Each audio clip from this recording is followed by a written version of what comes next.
Without knowledge of God, there is no knowledge of self.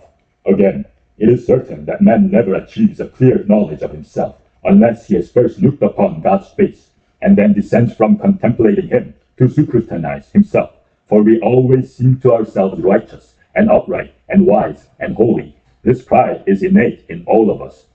Unless by clear proofs we stand convinced of our own unrighteousness, foulness, folly, and impurity. Moreover, we are not thus convinced if we look merely to ourselves and not also to the Lord, who is the sole standard by which this judgment must be measured. For because all of us are inclined by nature to hypocrisy, a kind of empty image of righteousness in place of righteousness itself abundantly satisfies us. And because nothing appears within or around us that has not been contaminated by great immorality, what is a little less vile pleases us as a thing most pure. So long as we confine our minds within the limits of human corruption, just so an eye to which nothing is shown but black objects judges something dirty white, or even rather darkly mottled, to be whiteness itself.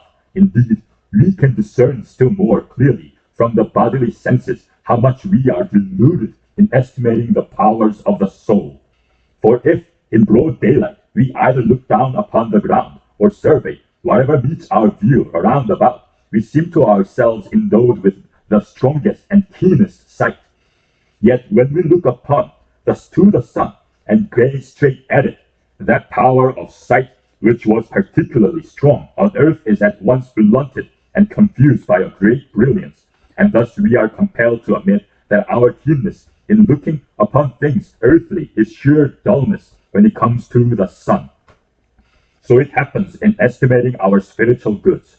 As long as we do not look beyond the earth, being quite content with our own righteousness, wisdom, and virtue, we flatter ourselves most sweetly and fancy ourselves all but demigods.